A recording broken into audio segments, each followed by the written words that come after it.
ఓం శ్రీ గురుభ్యో నమః.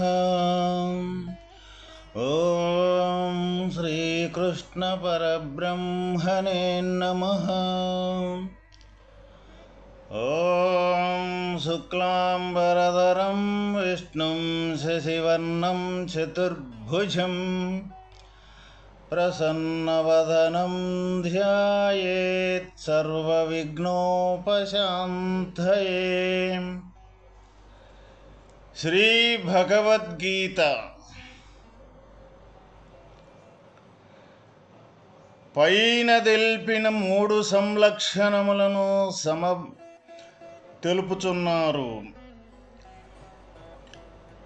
సమభావము, స్థిరబుద్ధి, మోహరాహిత్యము చక్కగా అభ్యసించుచూ వచ్చిన వానికి కాలక్రమమున బ్రహ్మమందు నిలకడ సంభవించగలదని స్పష్టమగుచున్నది. అట్టి బ్రహ్మస్థితి యందు నిలకడగలుగుటకు ఉపాయమును వచించుచున్నారు. బాహ్య స్పర్శేశ్వసక్తాత్మ విందత్యాత్మనే యత్సుఖం సబ్రహ్మయోగయుక్తాత్మ సుఖమక్షయమశ్నుతే. బాహ్యమును గల శబ్దాది విషయములందు ఆసక్తి లేనివాడు ఆత్మయందెట్టి నిరతిశయ సుఖము కలదో అట్టి సుఖమునే పొందుచున్నాడు. అతడు బ్రహ్మనిష్టయను సమాధితో కూడుకొనినవాడై బ్రహ్మానుసంధానపరుడై అక్షయమగు సుఖమునే పడయుచున్నాడు. బాహ్యమును గల శబ్దాది విషయములందు ఆసక్తి లేనివాడు. ఇక్కడ మన బాహ్యము అంటే మన దేహముతో కూడుకున్న విషయాలు ఏవైతే ఉన్నాయో అవి బాహ్యానికి సంబంధించిన విషయాలు. ఈ బాహ్యాన్ని గల శబ్దాది విషయాలు అంటే మనం శబ్దాన్ని ఏదైతే మన శ్రద్ధతో కూడుకొని మాట్లాడేది కానీ ఏదైనా మనకు శ్రద్ధతోటి ఏదైనా ఇష్టమైన శబ్దాన్ని కానీ వినేది కానీ ఏదైతే ఉండయో వాటికి తోటి మక్కువ మనకి. ఇక్కడ మామూలుగా మాట్లాడటము సదాసేదాగా మాట్లాడటము మక్కువతోటి కూడుకొని మాట్లాడటం.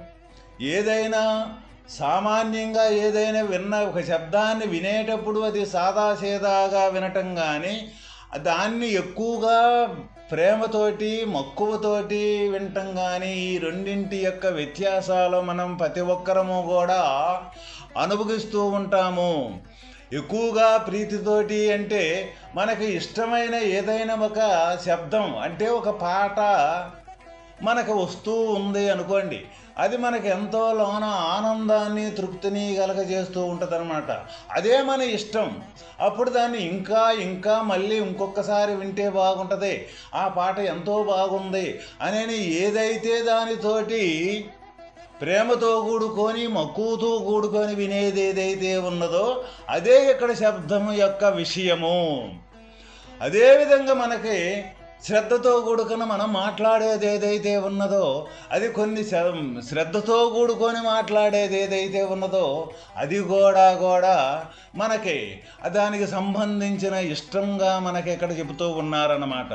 అయితే ఈ మాట్లాడటం కానీ ఈ వినటం కానీ ఈ రెండూ కూడా దాని మీద ఈ శ్రద్ధ కూడుకొని వినేది కానీ మాట్లాడేది కానీ ఈ రెండు కనీసం నిజమైన పని కాదు అని చెబుతూ ఉన్నారు ఇక్కడ. నిజమైన పని అంటే అది ఎప్పుడైతే మనం శ్రద్ధతో కూడుకొని వినటం కానీ శ్రద్ధతో కూడుకొని మాట్లాడటం కానీ జరుగుతూ ఉన్నదో అప్పుడు ఆ శ్రద్ధ అనేది దాని మీద ఏదైతే ఉందో ఆ శబ్దం మీద మనకే తప్పనిసరిగా అది బంధాన్ని కలగజేస్తూ ఉంటుందన్నమాట. అదే ఒక శబ్దమే కాదు, మన కంటి చూపుతో చూసే దృశ్య విషయమైనా సరే అది మనకు బాగా ఉంది, ఇది బాగుంది ఈ దృశ్యం అని అనుకుంటే ఆ దృశ్యానికి సంబంధించిన మక్కువ మనకు ఏర్పడటం, అది మళ్ళీ మళ్ళీ మళ్ళీ చూడాలనిపించటం, అది మన బంధాన్ని కలగజేసేది. అదే శబ్దాన్ని శ్రద్ధతో కూడుకొని కానీ అది మనకింటే అది మళ్ళీ మళ్ళీ వినాలి అని అనిపించే యొక్క మక్కువ ఏర్పడుతూ ఉంటుందన్నమాట. ఆ మక్కువ ఏం చేస్తూ ఉంటుంది, అది మనల్ని దాని బంధంలో పడేసుద్ది మనకెక్కడ. అందువల్ల అటువంటి బంధంలో పడేది ఏదైతే ఉన్నదో అది నిజమైన వాస్తవమైన మనకు సుఖాన్ని కానీ వాస్తవమైన ఆనందాన్ని మనకివ్వదు. తాత్కాలికంగా అప్పుడు వినేటప్పుడు, మనం మాట్లాడేటప్పుడు, చూసేటప్పుడు అది తాత్కాలికమైన సుఖాన్ని, తాత్కాలికమైన ఆనందాన్ని ఇచ్చుద్ది. అయితే మరి ఏమి చెయ్యాలి ఇక్కడ? ఏ వాస్తవమైన ఈ వినేదానికి, ఈ కనేదానికి, వీటికి ఆధారమైన స్వరూపం ఏ జ్ఞానం అయితే ఉందో ఆ జ్ఞానం మనమై కానీ వినగలిగితే అప్పుడు ఏమవుతాయి? అయ్యి తాత్కాలికంగా వినటమే జరుగుద్ది, తాత్కాలికంగా మాట్లాడటమే జరుగుద్ది, తాత్కాలికంగా చూడటమే జరుగుద్ది. దాని మీద మక్కువ అనేది మనకు ఏర్పడదు. అప్పుడు మనకు బంధం అనేది దానికి తగులుకోదు. ఎప్పుడైతే బంధం మనం తగులుకోదో అప్పుడు మనం జ్ఞానస్వరూపంగా ప్రతి ఒక్కరు ఎవరైతే అటువంటి జ్ఞానమే తానై ఆ శబ్దాన్ని వింటారో, జ్ఞానమే తానై మాట్లాడుతూ ఉంటారో, జ్ఞానమే తానై ఈ రూపకాన్ని చూస్తూ ఉంటారో అప్పుడు ఏమవుద్ది? జ్ఞానం అనేది ఎప్పుడు కూడా ఏ బంధములో కూడా తగులుకునేది కాదు. అది స్వేచ్ఛగా ఉంటుంది. ఎప్పుడైతే జ్ఞానస్వరూపం అనేది స్వేచ్ఛగా ఉంటుందో ఎప్పుడు కూడా జ్ఞానస్వరూపమై ఈ స్వేచ్ఛగా ఉండగలుగుతాడో అప్పుడు వాడికి నిరతిశయానంద సుఖము. ఎటువంటి సుఖము అంటే నిరతిశయ అంటే ఎప్పుడు ఒకప్పుడు లేకుండా, ఒకప్పుడు ఉండి మార్పులు చేర్పులు చెందకుండా ఉండే సుఖం ఏదైతే ఉన్నదో, ఆనందం ఏదైతే ఉన్నదో అది ఎప్పుడు నిరంతరం ఉంటూ ఉంటుంది అన్నమాట. అటువంటి జ్ఞానస్వరూపం గలవానికి అదే ఇక్కడ మనకు తెలియజేస్తూ ఉన్నారు భగవానుడు. అట్లా మనం ఏదైతే ఈ దృశ్య వ్యామోహం ఏదైతే ఉన్నదో దాని మీద వ్యామోహం లేకుండా కానీ మనం ఈ ఇంద్రియాదులతో కూడుకొని చేసే ప్రతి ఒక్క క్రియ కూడా వ్యామోహం లేకుండా, జ్ఞానాన్ని వదలకుండా, జ్ఞానంతో అనేవి కానీ ఈ సర్వకార్యకలాపాలు కానీ ఎవరైతే చేయగలుగుతున్నారో వాళ్ళకి నిరంతరం కూడా ఈ సుఖం అనేది ఒక కొద్దిసేపు ఉండి కొద్దిసేపు లేకుండా ఉండేది కాకుండా నిరతిశయ సుఖం, ఆనందం అనేది తనకు దొరుకుతూ ఉన్నది. అప్పుడు మనం సుఖం అనేది ఎక్కడ ఎదుగుతున్నాము? ఎక్కడో ఈ ఇంద్రియాదులతోటి శబ్దస్పర్శ రూపరసగంధాలతోటి ఉంది అని బయట పాకులాడుతూ ఉన్నాం. ఎట్టి పరిస్థితుల్లో అక్కడ తాత్కాలికమైన సుఖమే. ఇప్పుడు శబ్దాన్ని విన్నప్పుడు బాగుందంటే ఆహా బాగుంది అనుకున్నాం, మరుక్షణం అది మళ్ళీ లేకుండా పోతుంది. అదే ఒక దృశ్యాన్ని చూసినప్పుడు ఓహో బాగుంది, రూపకం ఎంతో బాగుంది అనుకుంటాం, మరుక్షణం మళ్ళీ అది లేకుండా పోతుంది. అదే ఒక నాలుక మీద ఒక రుచికరమైన పదార్థాన్ని మనం పెట్టుకున్నప్పుడు ఆ నాలుక మీద ఉన్నంతసేపు బాగుంది అని అనుకుంటూ ఉన్నాం, మరుక్షణం మళ్ళీ అది నాలుక దాటిన మరుక్షణం దాని ఉనికే మనకు తెలియకుండా పోతుంటుంది. ఇది మనం అనుభవించే సుఖం అన్నమాట. ఇది మనం ఆనందించే సుఖం. అందువల్ల ఇక్కడ మనకు భగవానుడు ఏమని సెలవిస్తూ ఉన్నారు? ఇది నిరతిశయ సుఖం కాదు, ఇది క్షణికమైన సుఖము అని మనకు చెబుతూ ఉన్నారు ఇక్కడ. అందువల్ల క్షణికమైన సుఖం నిజమని నువ్వు ఎప్పుడూ పాకులు ఆడవద్దు అని చెప్తూ ఉన్నారు. మనం క్షణికమైన సుఖాన్ని అనుభవిస్తూ ఉన్నామా, నిరతిశయ సుఖాన్ని, నిరతిశయ ఆనందాన్ని అనుభవిస్తున్నామా? ఈ రెండింటికి ఇప్పుడు మనకు చెప్పుకున్న ఈ రెండింటికి కానీ మనం పోల్చుకున్నట్లయితే తప్పనిసరిగా మనం ఏ సుఖాన్ని పొందుతున్నాము అన్న సంగతి ప్రత్యేకించి ఒకరు చెప్పాల్సిన అవసరం లేదు. అప్పుడు ఈ క్షణికమైన సుఖం మనం అనుభవిస్తున్నామని ఎవరైతే మనం తెలుసుకోగలుగుతారో వాళ్ళు ఈ నిరతిశయ ఆనందం ఎక్కడ కాదు, వాస్తవమైన మన అంతరంలోనే ఉన్నది.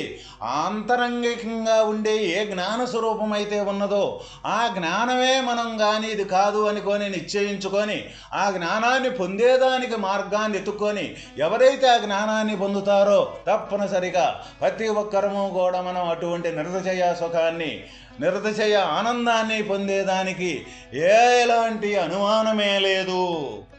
ఇది ప్రత్యక్ష ప్రమాణం.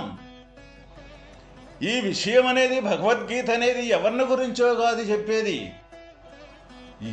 మనం ఎవరమైతే ఈ మనకు తెలియబడకుండానే మనం బంధంలో ఇరుక్కొని ఈ జీవుడు ఈ ఇంద్రియాదులతోటి కొట్టుమిట్టులాడుతూ ఇదే నిజం నిజం నిజమని ఈ ప్రాపంచిక సంబంధించిన విషయాలమ్మడి పరిగెత్తేది ఏదైతే ఉందో అది మనమే. ఎట్లా మనం ఎప్పుడైతే ఈ శరీరమే నేననుకొని శరీరానికి సంబంధించి ఈ ఇంద్రియాదులతోటి ప్రయాణం చేసే ప్రతి ఒక్క క్రియ కూడా అది నిజము కాదు, అది తాత్కాలికమైనది, అది కొద్దిసేపు ఉండి కొద్దిసేపు లేకుండా ఉండేది, మార్పులు చేర్పులు చెందుతూ ఉండేది. ఇటువంటి జీవితాన్ని మనం అనుభవిస్తూ ఉన్నామన్నమాట. దీనికి పరిష్కారమే వాస్తవమైన మన స్వరూపం జ్ఞానం. నువ్వు ఇది కాదయ్యా, ఈ కొద్దిసేపు ఉండి కొద్దిసేపు లేకుండా ఉండే స్వరూపం కాదు, ఎప్పుడు నిరంతరం ఒకే రకంగా ఉండే ఏ ఆత్మస్వరూపమైతే ఉన్నదో ఆ ఆత్మ యొక్క స్వరూపమే నువ్వు అని మనకి ఈ ప్రబోధం అనేది జరుగుతూ ఉన్నది. అందువల్ల ప్రతి ఒక్కరము కూడా ఏది నిజమో ఏది అబద్ధమో అని ఒకరు మనకు చెప్పేదానికన్నా మనకు మనమే విచారించుకొని మనము నడిచేది అబద్ధమైతే అబద్ధాన్ని తొలగించుకొని వాస్తవమైన నిజం వైపు ప్రయాణం చేయటం ప్రతి ఒక్కరి కర్తవ్యము, ప్రతి ఒక్కరి బాధ్యత కూడా. ఎందుకు బాధ్యత, ఎందుకు కర్తవ్యము? మనం ఈ లోకంలో ఈ ప్రపంచంలో అనుభవించే జీవితం మొత్తం కూడా ఈ సంపదలో ఉందని డబ్బు సంపాదిస్తూ ఉన్నాం కొంతమందిని. అయితే మనకి ఒక డబ్బు అనేది ఒక గదులు నిండా కూడా పేర్చి అక్కడ ఉంటుంది అనుకోండి, మనం సంపాదించిన సంపద. అయితే మనకు సమస్య వచ్చుద్ది, ఒక బాధాకరమైన విషయం వచ్చుద్ది. వచ్చినప్పుడు మనం సంపాదించిన ఈ డబ్బు మన బాధల్ని తీర్చుద్దా? అక్కడ అది అక్కడే ఉంటుంది, గది నిండా ఉంటుంది. నాకు ఉంది అని అనుకోవటమే కానీ మనకు సమస్య వచ్చినప్పుడు ఈ బాధలను మట్టికి ఈ గది నిండా మనం సంపాదించుకున్న డబ్బు మట్టికి మనకు తీర్చలేదు. అట్లానే బంగారం కోట్లగా కనీసం సంపాదించి ఒక గది నిండా సంపాదించిన ఆ బంగారం కూడా మన సమస్యను తీర్చలేదు. అయితే మరి ఏది తీర్చుద్ది? జ్ఞానం తీర్చుద్ది. అక్కడ విచారణ, ఎందుకు మనకు సమస్య వచ్చింది, దేనివల్ల మనకు సమస్య వచ్చింది, ఈ సమస్య అనేది ఏ విధంగా పరిష్కారం అవుద్ది అని ఈ జ్ఞాన విచారణ ద్వారా మనకు తప్పనిసరిగా ఆ సమస్య తీరిపోతుంది. అందువల్ల ఏది మనకు మూలమై ఉంది? జ్ఞానమే మూలమై ఉంది, ఆత్మ యొక్క స్వరూపమే మూలమై ఉంది. ఆత్మ యొక్క స్వరూపమే ఈ అజ్ఞానానికి కూడా మూలమై ఉంది. ఈ అజ్ఞానం ఎక్కడి నుంచి సుఖపడుతుంది, ఎక్కడి నుంచి ఆనందాన్ని పొందుతుంది? ఆ వాస్తవమైన ఆత్మ యొక్క స్వరూపం యొక్క అంశే ఈ అజ్ఞానానికి కూడా మూల కారణమైంది. ఏంటిదా అంశే? జీవుడు. జీవత్వం అంటే ఏమిటి? శరీరమే నేను అనుకోవటమే ఇక్కడ జీవత్వం. ఎప్పుడైతే ఈ జీవ పరిధిని దాటి తన వాస్తవమైన ఆత్మ పరిధికి, ఈ విశాలతత్వానికి వెళ్ళిపోతాడో ఆ జీవుడనే అంశ అనేది లేదు అని తనకు తానుగా ఎప్పుడైతే నిర్ధారణ దొరుకుతుందో తన ఆచరణలో, తన నడవడికలో వాస్తవమైన ఉండేది ఆత్మ యొక్క స్వరూపమేను. జీవస్థితి అనేది ఎప్పుడైతే మరుగున పడిపోద్దో ఉండేది ప్రత్యక్షంగా ఆత్మస్థితి. అది ఆత్మస్థితి ఎక్కడి నుంచో తీసుకురావలసిన పని లేదు, మనకి ప్రత్యక్షంగానే అయ్యి ఉన్న స్వరూపమే అది. ఇంకా మనకు ఈ జీవస్థితిలో అనేక రకాల మనకు ఒకదానికంటే ఒకటి ఓ ప్రత్యేకతలు మనకు ఎన్నెన్నో కనపడుతూ ఉంటుంటాయి అన్నమాట. ఆ ప్రత్యేకతలు ఏం చేయాలా? ఒకదాన్ని మనం సాధించినాక మళ్ళీ ఇంకో దానికోసమే ప్రయాసపడి పరిగెత్తాలా. ఈ వాస్తవమైన ఈ జ్ఞానానికి, ఆత్మస్వరూపానికి ప్రయాసపడాల్సిన పని లేదు. ఎందుకు లేదు అంటే దానికంటే వేరుగా ఇంకొకటి లేనే లేదు కాబట్టి. మరి లేకపోతే మరి ఎందుకు ఇదంతా అనేక రకంగా కనపడుతుంది? అదే ఇక్కడ చిత్రం మాయా అంటే. ఇక్కడ మాయా అంటే ఏంటిదంటే, పరిధి అనేది భావంతో కూడుకొని ఏ విషయాలు ఏ అనేకత్వంతో కూడుకున్నవి అయితే భావంలో మనకి కనపడుతూ ఉన్నాయో అవి ఎప్పటికీ లేవు. ప్రత్యక్షంగా మనం ఒక్క చివర మనం అనుభవించేటప్పుడే చూద్దాం. ఏదైతే మనం ఒక దృశ్య రూపకంలో మనం ప్రయాణం చేస్తున్నాం కదా, అయితే ప్రయాణం చేసిన దాంట్లో ఉదయం లేచింది మొదలు సాయంకాలం పడుకునే మట్టికి అనేక రకాల విషయాలు మనం అనేక రకాల పనులు చేస్తూ ఉంటాము. అయితే ఒక పని అయిపోయిన తర్వాత మళ్ళీ ఇంకో పని వచ్చేటప్పటికి ఈ పని వెళ్ళిపోతుందా లేదా, అక్కడ ఈ మార్పు జరుగుతుందా లేదా, మరి అదే అయిపోయినాక ఇంకొక పనికి వెళ్ళినప్పుడు ఇంకొక ఆలోచనకి వెళ్ళినప్పుడు అక్కడ మార్పు జరుగుతుందా లేదా. అట్లానే ఎన్ని రకాల ఆలోచనలు, ఎన్ని రకాల పనులు, ఎన్ని రకాల విధానాల మార్పులు, ఇవన్నీ ఒకదానికంటే ఒకటి ఒకటి వచ్చేదలకి మార్పులు చెందిపోతూ ఉన్నాం. చివరికి సాయంత్రం వచ్చేదలకి ఈ 3 అవస్థల్లో మడి ఒక అవస్థ, మొట్టమొదట మనం జాగ్రత్త అవస్థలో నుంచి మనం నిద్రక బిగించేసామనుకోండి, గాఢ సుషుప్తికి ముందు మనకు ఒక స్వప్నం వస్తే ఈ కనపడే ఈ దృశ్యరూపకానికి సంబంధించిన జాగ్రత్త ఏమవుతుంది? ఇది మొత్తం కూడా స్వప్నంలోకి లయమైపోతూ ఉన్నది. అంటే సూక్ష్మ రూపం చెందిపోతూ ఉంది ఈ జ్ఞానం. మరి ఏమైపోయింది ఈ జాగ్రత్త అంతా?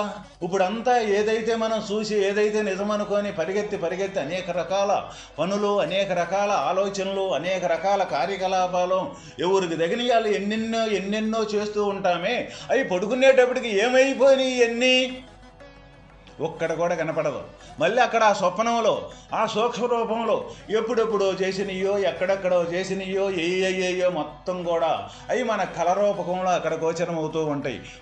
ఒకసాటే పడుకొని ఉంటాం, కానీ ఎక్కడెక్కడో తిరిగినట్లు, ఎక్కడెక్కడో ఏదేదో చేసినట్లు, అవి మంచి పనులు అయితే మంచి పనులు, చెడ్డ పనులు అయితే చెడ్డ పనులు, మనకు భయం కలిగించే అయితే భయం కలిగించేయి, లేకపోతే సంతోషాన్ని కలిగించే అయితే సంతోషాన్ని కలిగించేయి, అనేక రకాలుగా మళ్ళీ ఆ స్వప్నంలో మన కళరూపకంలో మనకు వస్తూ ఉంటాయి.